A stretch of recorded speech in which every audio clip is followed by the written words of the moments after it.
কাছে নিয়েছো বাবা, কার জন্য তুমি দালালি করতে যাচ্ছ?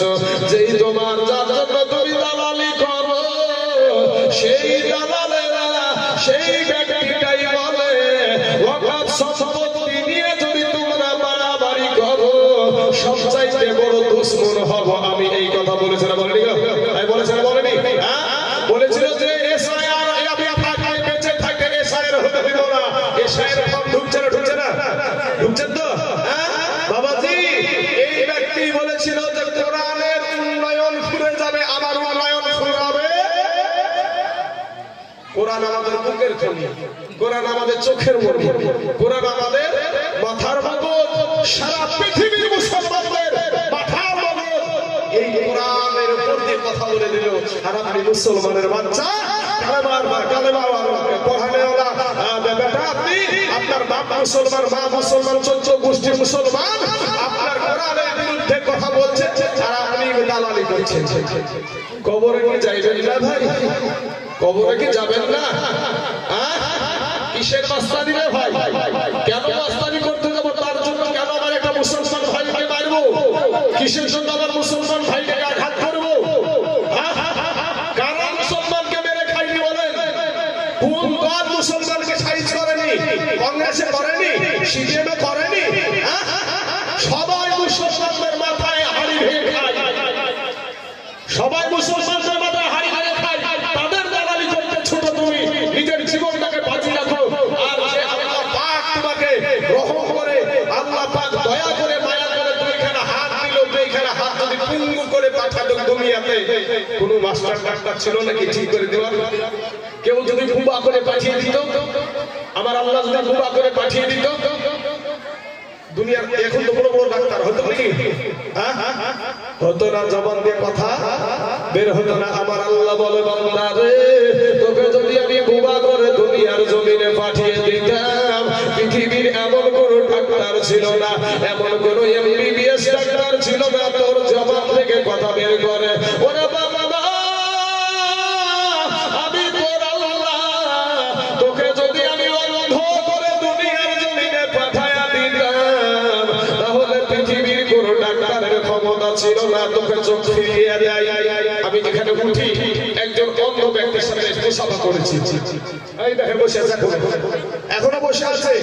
যদি বাবাজি এই ডাক্তারদের ক্ষমতা থাকতো, মনে হয় যত সম্ভব এই যদি অন্ধ হয়ে যদি দুনিয়াতে আসে কোন ডাক্তার যদি পারতো, তাহলে এই মানুষটাকে অন্ধ এখানে বসে থাকতো?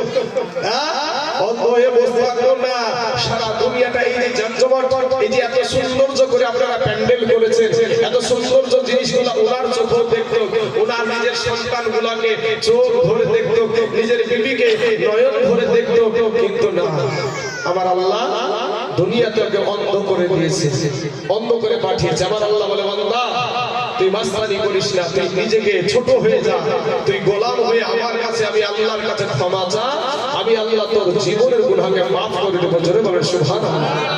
দাওয়াজি আমার সোনা মালিকেরা, ও যুবক ভাইরা, নৌজওয়ানেরা, তরুণেরা, আমি আপনাদেরকে বলবো ভাই, এই ইসলামকে মিটানোর জন্য বড় বড় কাফেরেরা, বড় বড় কাফেরেরা চেষ্টা করেছিল, কিন্তু ইসলামকে মিটাতে পারেনি। ফেরাউন পারে না, নমরুদ পারেনি, আবু জেহেল পারে নাই, উতবা পারে নাই, শাইবা পারে নাই। আমার আল্লাহ তাদেরকে নাস্তানাবুদ করে দুনিয়া থেকে বিদায় করেছে। আজ ভারতের জমিনে, আজ আমাদের মসজিদের দিকে তাদের নজর, আজ আমাদের মাদ্রাসার দিকে তাদের নজর, আমাদের গরুস্থানের দিকে তাদের নজর। কিন্তু মুসলমান, এই আল্লাহর গোলামেরা যতদিন ভারতবর্ষের জমিনে আছে, ততদিন পর্যন্ত মসজিদ মাদ্রাসা থেকে তারা শেষ করতে পারবে না। জোরে বলেন ইনশাআল্লাহ। এই যুবকেরা জোরে বলেন ইনশাআল্লাহ। নারে তাকবীর, নারে রিসালাত।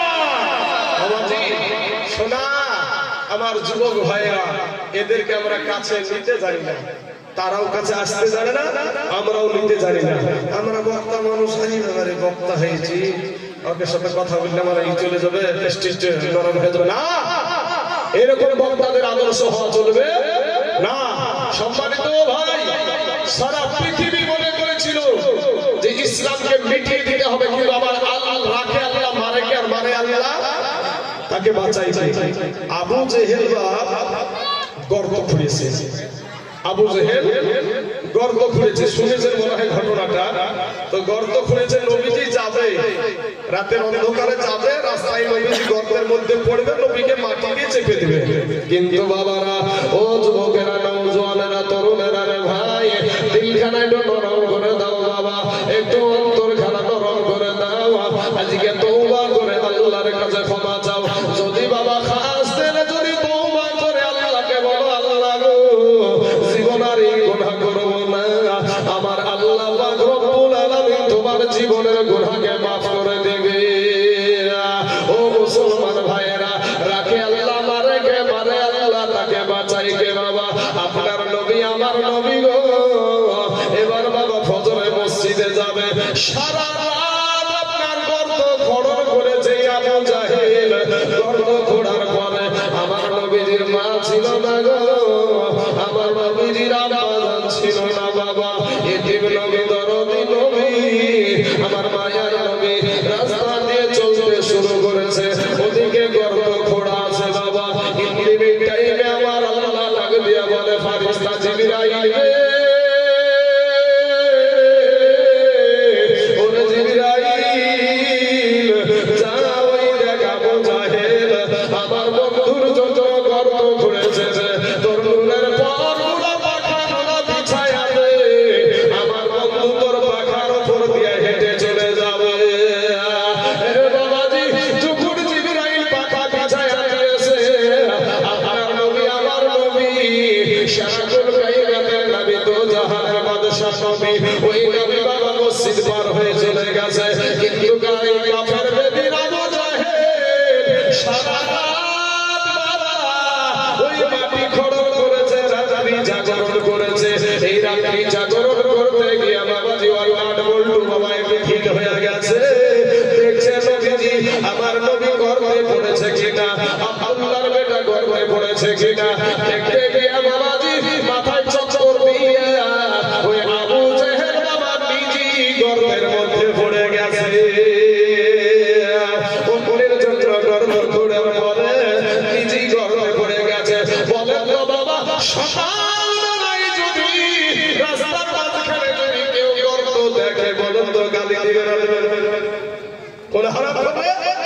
রাস্তার মাঝখানে গর্ত খুঁড়ে দিয়েছে বাবাজি, এই গালি টালি দিয়ে গর্তের দিকে তাকিয়ে দেখে চাচা আবু জেহেল। বলে, চাচা আপনি? গালি দাও আবার চাচা গাও। বলে, চাচা আপনাকে তো দেখে গালি দিইনি, আপনি খানে খানে।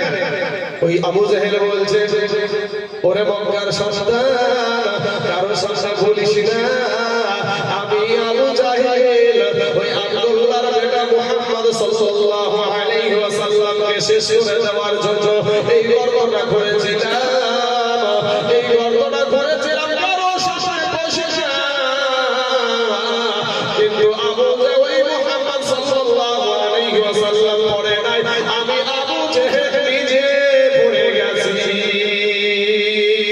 ও আবু জেহেল বলতে কারো সামনে বলিস না। আর আমার আল্লাহ বলে, আবু জেহেল কিয়ামত পর্যন্ত যত মানুষ দুনিয়াতে আসবে, আমি আল্লাহ সকলকে জানায়া দিব। জোরে বলো সুবহানাল্লাহ।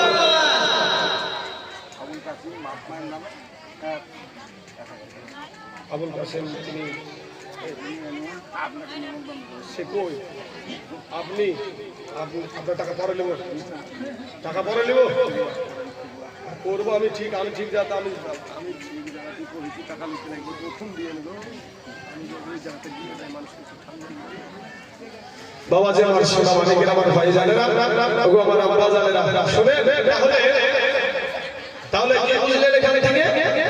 ও বলছে যে তুই কারো সামনে বলিস না। আর আমার আল্লাহ বলছে, আজ 1400-1500 বছর আগের ঘটনা, আমার আল্লাহ বলছে কিয়ামত পর্যন্ত যত মুসলমান আসবে, যত মানুষ আসবে, সবাই জানতে পাবে। জানতে পারছেন না? পারছেন না গো? এর আগেও এই ঘটনা শুনেছেন নাকি? হ্যাঁ, এর আগেও এই ঘটনা শোনা গেছে যে আবু জেহেল নবীর জন্য গর্ত খুঁড়েছিল। কিন্তু বাবাজি আমার সোনা মানিকেরা, তাহলে বোঝা যায় আমার আল্লাহ বলেছিল কিয়ামত পর্যন্ত যত মানুষ দুনিয়ার জমিনে আসবে, সব মানুষকে আমি জানায়া দিব। এ বাবাজি, ওপরকার মানুষ ছেলেটা ডাক দিয়া বলে, চাচা গো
গেছে। হে বাবাজি, এই করতে করতে এক নয় দুই নয় ৭৭ গজ মাটির নিচে নেমে গেছে। ১৪০ হাত, ১৪০ হাত মাটির নিচে নেমে গেছে।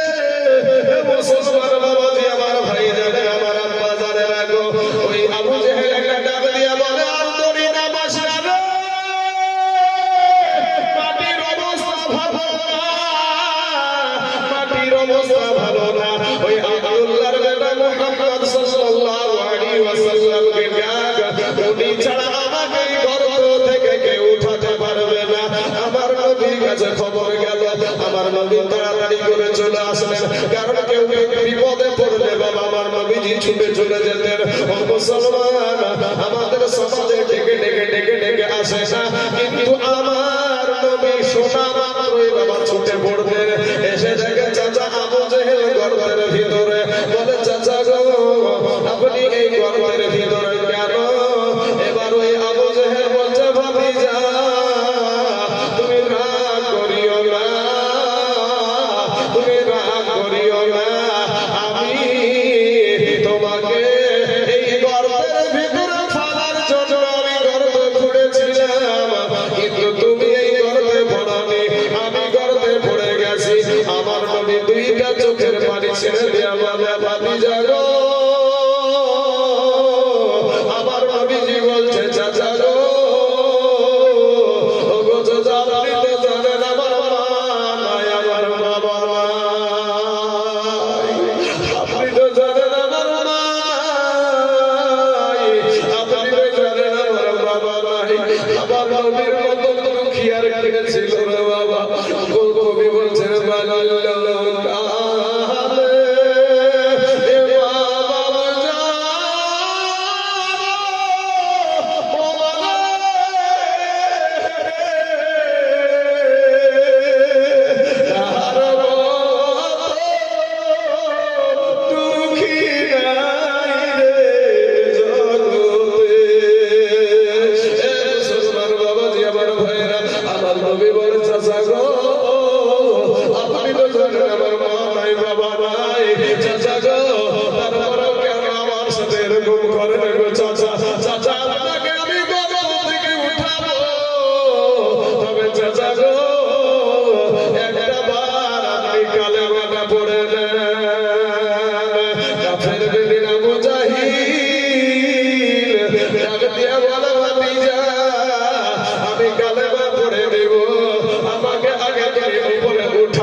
রাখে আল্লাহ, মারে কে? আর মারে আল্লাহ, তাকে বাঁচাই কে? সম্মানিত বাবাজি, যুবকেরা, ভাই শোনা, তোমাদেরকে বলবো ভাই, ফিরে এসো। তোমার মতো কত যুবক ভাই রে, আমি একটা প্রবাস নিয়ে একটা গজল বলেছিলাম মাকে নিয়ে, তো প্রবাস থেকে একটা ছেলে ফোন করে, ভাই রে কান্না, ওরে কান্না। তোমার মতন যুবকেরা, কত যুবক ৫ ওয়াক্ত নামাজ পড়ে ভাই, অভাব নাই। তোমার মতন কত নওজোয়ান তরুণ যুবক ছেলে ৫ ওয়াক্ত নামাজ পড়ে, ১ ওয়াক্ত নামাজ কাজা করে না, স্কুলে পড়ে, কলেজে পড়ে, তারপরে ৫ ওয়াক্ত নামাজ পড়ে, অভাব নাই। তুমি কেন পারবা না রে ভাই? ও মা খালা, তোমার মতন কত মহিলা ৫ ওয়াক্ত নামাজ পড়ে, তুমি কেন পারবা না? মা খালারা, যুবক ভাই, এই ইসলামটা তোমাদের যুবকদের রক্তের উপরে এসেছে। হয়তো তোমরা ঘটনা জানো না, হয়তো তোমরা এটা জানো না। শুনুন যুবক ভাইরা, তোমাদের জন্য এই যুবকদেরকে আমি বাবাজি একবার দোয়াতে পাক করেন, আল্লাহুম্মা সাল্লি আলা সাইয়্যিদিনা মাওলানা মুহাম্মদ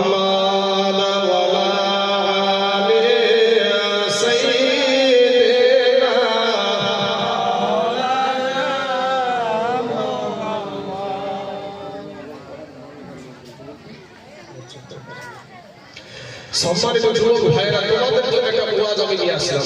কারণ এই যুবকদের রক্তের উপরে, এই যুবকদের রক্তের উপরে এই ইসলামকে প্রতিষ্ঠিত করা হয়েছে। বাবা, মুতার প্রান্তরে যুদ্ধ হয়েছিল। মুতার প্রান্তরে কাফেরদের সৈন্য হলো 2 লক্ষ। কত?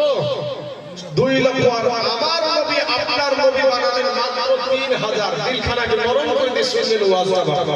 ওয়াজটা দিলখানা একেবারে নরম করে দিয়ে, ভাই উঠাও ঠিক করিও না, গিদি গিদি তাকাইও না ভাই। শোনা, তো আমার নবীজি 3000 সৈন্য বানালেন। এর ভিতরে আবার 3কে সেনাপতি বানালেন। যুদ্ধের ময়দানে লাগে সেনাপতি একজন, নবী বানালেন 3 জন। তাহলে এখান থেকে বোঝা যায় যে যেখানে একটা লাগবে, নবী বানালেন 3 জন। এখান থেকে বোঝা যায় যে এই 3 জনের ভিতরে একজনও বাড়ি ফিরবে না। নবী বললেন, কোথায় আমার পালক পুত্র সাইদ, দাঁড়িয়ে যাও। সঙ্গে সঙ্গে দাঁড়িয়ে গেলেন।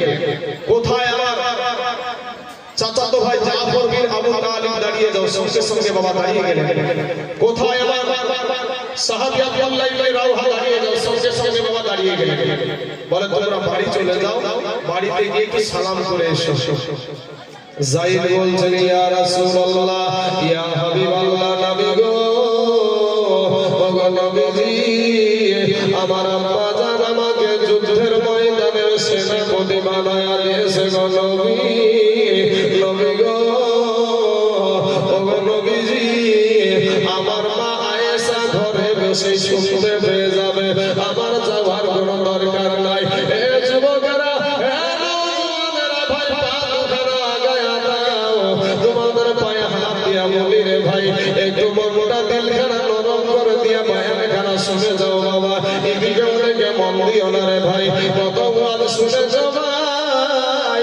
আজ তোমাদের মতো যুবকেরা কিভাবে ইসলামকে প্রতিষ্ঠিত করেছে, কিভাবে মাদ্রাসা রক্ষা করেছে, কোরআনকে রক্ষা করেছে, মসজিদ রক্ষা করেছে। শোনো, এবার বাবা জাফর বিন আবু তালিব চলে গেলেন বাড়িতে। যাওয়ার পরে বাড়িতে গিয়ে বলছেন, একটা বিবিকে সালাম দিয়ে বলে, বিবি গো, আমাকে দয়ার নবী যুদ্ধের ময়দানের সেনাপতি বানায়া দিয়েছে গো বিবি। বিবি গো, তোমার সঙ্গে আমি এতদিন ঘর সংসার করছি গো বিবি। ও গো বিবি, যদি তোমার কোনো হক আমি আদায় করতে না পারি গো বিবি, তুমি আমাকে মাফ করে দিও গো বিবি। বিবি বাবা আল্লাহর দরবারে 2খানা হাত উঠায়া বলে, আল্লাহ গো, আমার স্বামীকে আমার নবী যুদ্ধের ময়দানের সেনাপতি বানায়া দিয়েছে, আমি তাতে থেকে বিরত থাকতে বলবো না, আমি বাধাও দিব না। তবে আল্লাহ গো, আমার স্বামীকে তুমি যুদ্ধে জয় করে গাজী হিসাবে আমার কাছে পৌঁছায়া দিও বাবা রে।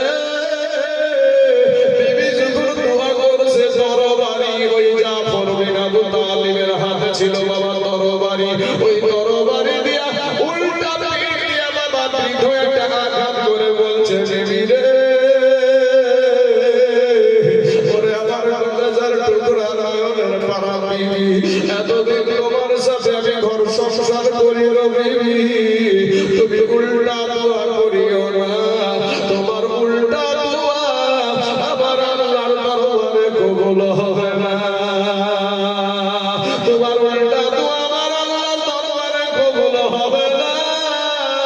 কারণ বিবি রে, যুদ্ধের ময়দানে সেনাপতি লাগে একজন, আমার নবী বানায় আছে 3 জন।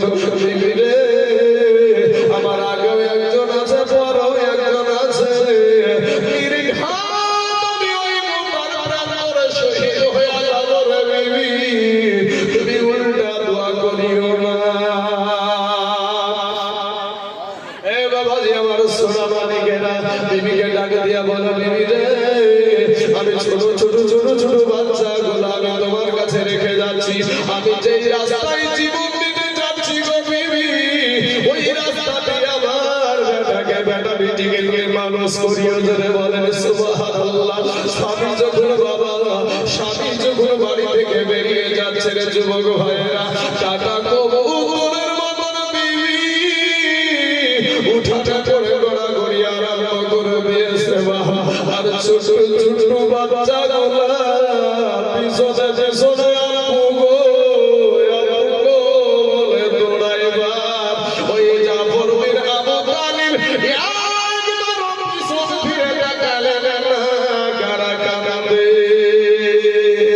আমরা কত রকমের আহাজারি করতাম কত কিছুই না বলতাম রে বাবা মানুষকে মানুষের কাছে কত বিদায় নিতাম কত কিছু করতাম কিন্তু তা করলেন না বাচ্চাদের ডাকে সাড়া দিল না সন্তানদের ডাকে সাড়া দিল না গো মহাজননী